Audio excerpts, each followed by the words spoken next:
Alright people, welcome to the channel, and it's finally happening. GTA 6 is here. I mean, not yet, like the trailer is coming early December. And no, this time it's not angry fans deluding themselves into believing that a reveal is coming. This is straight from Rockstar. Now technically Jason Schreier did break the news earlier, like yesterday, but I didn't want to cover it because, you know, with the track record of GTA 6 leaks, I just don't do it, just don't cover it at all. But no, this time it's from the horse's mouth itself. It's from Rockstar themselves. So yes, GTA 6 trailer is coming early in December. So if you were here for the information, now you know. Now let's move on to what I think about it. Now recently, of course, Rockstar has taken a little bit of a hit. Some of it from me, and this is not me speaking because I'm hyped about GTA 6, by the way. This is something that I actually did reflect on, and I was trying to make a video on this, but it never felt like a good time. So now is a good time to talk about it. Now I felt like Rockstar focused way too much on GTA Online and not focused anywhere near enough on their other products. Which is true, by the way. It's not like they are not focusing on GTA Online. Their entirety of their focus of the content that was coming out was on GTA Online. The GTA Definitive Edition was kind of shit. The recently released Red Dead Redemption on Switch was actually pretty good, but the PS4 version. And of course we didn't get it on PC, so I still fucking hate them for that. Why don't you release it on PC, guys? Like, even if it can run on a Switch, it can run on a PC. Just give us Red Dead Redemption. Anyway, that's besides the point. So that was poorly handled, but also you have to consider that that wasn't Rockstar. That was 2K finding someone to do that shit instead of Rockstar. So clearly Rockstar was focused on making GTA 6. And now another criticism which I had for Rockstar is that they are taking too goddamn long. And that's because they have a golden goose in GTA Online and they don't want to kill it, which I would understand. In fact, I've made that point when I made my last video about, why GTA 6 will probably not come out this generation, or maybe towards the end of this generation. That's one of my points. Like, GTA Online has just changed the GTA brand so much that people now will expect different things. They will expect flying bikes, flying cars. The whole 14, like the early teen audience that has come on to GTA. I mean, early teens were always a part of GTA. This is nothing new. I started playing GTA when I was in my early teens. That is nothing new. It's just that people now expect very different things from GTA. Like, I personally want my GTA experience, which I've always had. But of course, people who joined in with GTA Online have a completely different experience about GTA. So it would be interesting to see how Rockstar balances these things, because that was my point. Like, if you take long enough that people forget about that, people forget about what GTA used to be, that would make it so that the transition into this modern GTA structure will be easier. But they aren't giving it much time, really, because giving it much time would have involved releasing it in the next console generation, but clearly that's not happening. It's coming out in 2024, because if they're revealing in December, I don't think they're going to take too long, because we have seen what happens when companies reveal a product and then take too long to deliver it. The hype goes through the roof, there are unrealistic expectations, and whatever they end up delivering does not work. So I'm sure Rockstar wants to avoid that, and more importantly 2K wants to avoid that, because it's a business and you don't want to do something that will put you on a back foot. And other than that though, as far as I was talking about how Rockstar is taking too long. Well, technically they aren't taking too long. If you look at something like, if you look at the modern AAA game cycle, like the time it takes for a AAA studio to actually release a game after full development. If you look at games that usually end up like broken or something like that, usually more often than not, they are a little bit rushed. Like, I'm an Assassin's Creed guy, like my entire channel is about Assassin's Creed, so I'm going to take that as an example. But if you look at something like Valhalla was very broken. Now you would say Valhalla did get a decent amount of development time. That wasn't the issue with Valhalla. If we consider that the Black Flag team made it, I don't think they did. I think it was a different team. I'm not sure. But let's assume that they got their 5 years, right?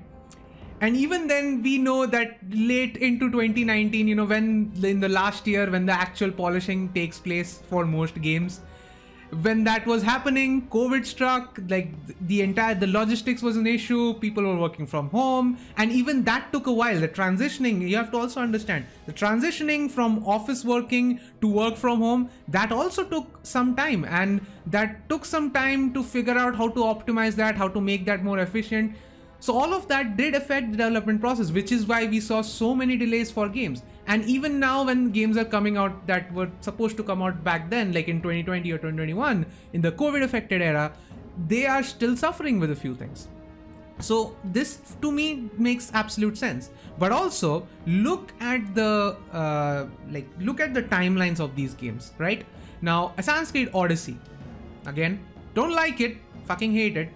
But it came out in 2018, and now the same team is developing the next Assassin's Creed, which is Assassin's Creed Red. We don't know the full name yet. That is coming out next year. So again, look at the timeline here, 2018 to 2024. Now look at Rockstar. Now a lot of people will say, hey, GTA 5 came out 2013. It was way back. But Rockstar also made Red Dead Redemption 2. And that is one of the best games ever made. How long did that game take? Around approximately, like if you consider from 2013 to 2018, 5 years. Now you look at 2018 to 2024. Now technically that is 6 years, but I doubt Rockstar started developing Red Dead Redemption 2 right after GTA 5 came out. Maybe they did, maybe they didn't, I don't know. But point is, it took a while, right? It took like a 5-year gap. Now we are getting like a 6-year gap. And of course we had that COVID thing in between, so a slight delay is expected.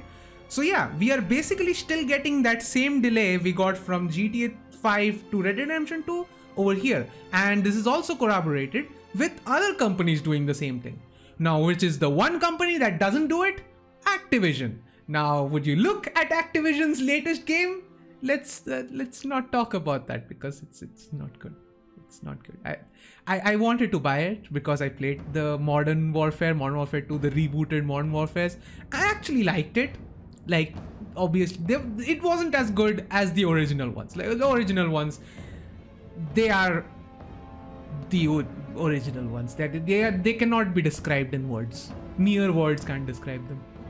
But the point is, the Modern Warfare duology, the first two, were pretty good. This feels like a DLC and not a particularly great one.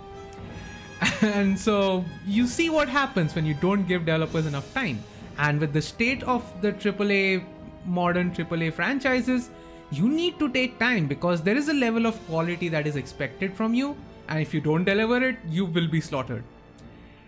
People will buy it, but also people will not buy the next game after that, which if you have a franchise kind of matters. So yeah, this is something that has been coming for a while, but now I think we can expect like 5 to 6 years being roughly the time it takes to make a game, like make a AAA game.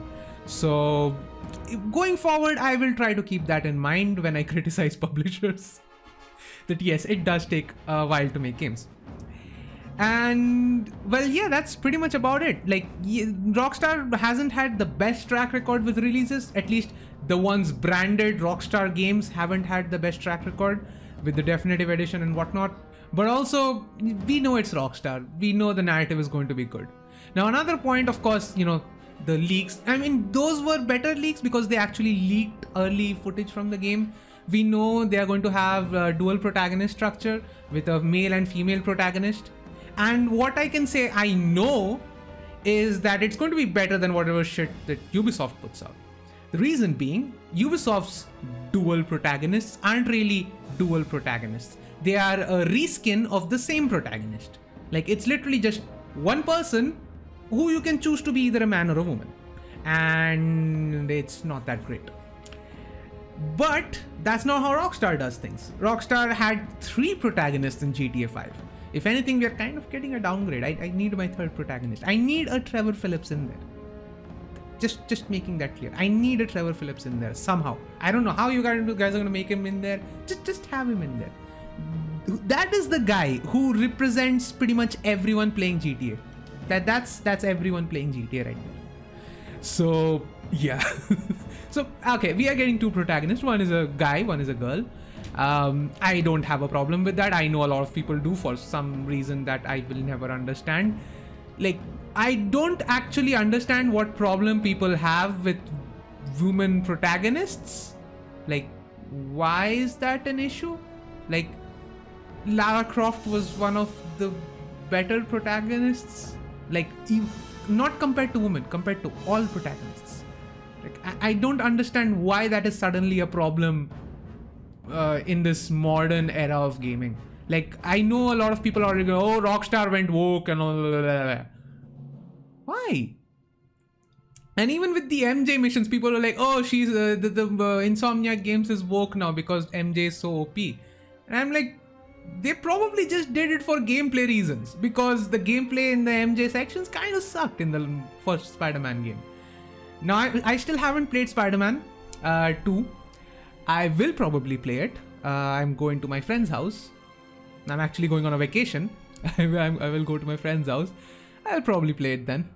But yeah, back to the point. Like, don't be offended by that. Don't give in to these people. Don't think that just because a woman exists, it's now woke. Yes, it has been a problem. And you know, usually like the way Disney works is you make a woman character. You have to make a woman character that hates men. Otherwise, it won't work for them. I don't know why that is a thing, but that is apparently a thing with Disney. I don't know why. Because you can absolutely make a badass female character who is badass in their own right. You don't need to attack us for it, but clearly they think it's a strategy. And clearly people fell for it. Like so many of the times I've seen that, oh, we are finally getting representation and people are angry. And like, why do you think that is good representation?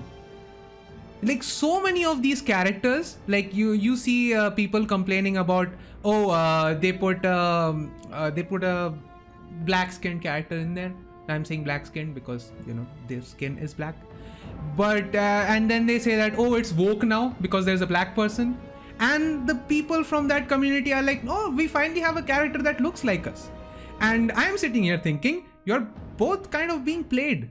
Because the people who are getting offended and outraged, the companies are using that outrage to sell their product. I know this has got nothing to do with GTA 6. It's just, I'm on the topic now, I might as well say it. So, companies are using that to sell more outrage, to sell more copies. We saw live what happened with Hogwarts Legacy. It is a thing. And more importantly, when you look at the other side, you are not getting good representation. Just because someone looks like you doesn't mean they are like you. You want to know a good representation? Like I, as an Indian, which should be obvious, मेरा थोबड़े से पता चलना चाहिए.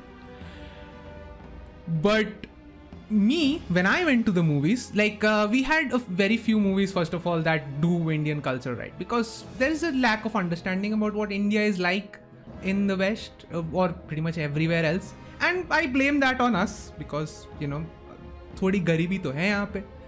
But also we don't really market ourselves well. So that's the thing, that's on us. But also, you know what was a really good representation of Indian people? It was Spider-Man. Weirdly, it was Into the Spider-Verse when you get Pavitra Prabhakar. That's an Indian guy. The moment he came on screen, the first moment that he came on screen, and when we saw the surroundings, and we had the introduction to this character, and like, yes, now that is an Indian guy. No, you could just have had that guy in the background somewhere. Like, yeah, he's just in there. His name is Pavitra Prabhakar instead of Peter Parker. And that's it. Nothing else changes. That is not representation to me. That is just some lazy tokenism where they just take a character, they change their gender or race or religion, whatever, and they just shove it in there. That's not, to me, that is not true representation. For me, true representation is what Spider-Man did. As in, they actually took that culture, they made fun of it. I am not opposed to being made fun of. Like, that is not a thing with me. if you laugh with me, I'll laugh with you. That's fine for me. What I have a problem with is the companies essentially putting in a character just so that they can avoid criticism. Like, oh, this character is now black. If you criticize this, you're racist. Even though we did jack fucking shit to actually make sure that character makes sense or actually bring in some elements of the culture we are trying to represent there. We did none of that shit, but you can't criticize it because that would make you racist. Criticizing your racist shit that you did to avoid being called racist is somehow racist. Oh, that sentence doesn't even make sense in English, huh? Anyway, my point is, don't fall for these things. Like, there are many people on the internet who will scream that, oh, it's woke now, there's a woman protagonist. Give her a chance. Actually look if she's a good character. It's not, and a lot of people have said that it weirds me out a little bit if I have to play as a woman, which, okay, I can kind of understand. If you're looking for yourself in a game, okay, fine. But also, it doesn't really make sense to me personally, because in video games we are doing shit we can never actually do in real life. Now, if that is what you're going for, if you are going for something that, oh, it's me doing shit in a different world which I can't do in real life, okay, I can kind of understand your point. But you do have the male protagonist for that. So again, at least there is an option. And on the flip side, like, if GTA 6, actually I don't think GTA 6 will fail at all. It's going to be one of the best selling games of all time. There is no way GTA 6 is failing, is it? Because GTA 5 broke every conceivable record. It even broke record from other industries. Forget gaming. It was breaking records from other industries. And so, yeah, it's pretty much going to outsell everything else that comes out next year. I think that is sure. So now all that depends is how much you are going to, give in to these people who are going to rage bait you for clicks. So that's really on you, not on anyone else. Yeah, well, this went longer than I expected. You got the information in the first minute. If you are still sticking around, thank you for doing that. If you liked what I had to say, the like button, press the like button. The dislike button is also there, but we all know it's pretty much useless now. So all it does is kind of give me anxiety. When I see the dislike button being pressed, I'm like, कौन है? क्यों dislike? क्या गलत बोला मैंने? So that's what happens in my head. So don't do that. And also, if you are here and you still haven't subscribed, consider subscribing to the channel. I know content has been sparse recently, and that's on me. But also, my exams are coming up. I do need a breather with how my life has gone in the last 6 months. It's been crazy. Not crazy good, crazy bad. My life in the last 6 months, it's not been bad as in there's some tragedy going on. No, it's just been annoying. It's just that there's a fine line where you cross annoying and you get into bad. And all my incidents have been on that line. It's just been annoying, like the ultimate form of annoying, and it's been just that for the last 6 months. So I've kind of been annoyed for the last 6 months. I need a breather. I need to get away from this shit. So I am actually going on like a week-long vacation thingy. So yeah, there will be no content. I will try to record some content. Maybe a stealth run will come out that week. There is already a video that is up on my channel. It's currently private. So at any point I can just click a button and put that live. It's there, but yeah. Anyway, again, I have gone on a tangent. Anyway, subscribe. There is content coming. Don't worry about it. And all that said, I will leave you guys in peace.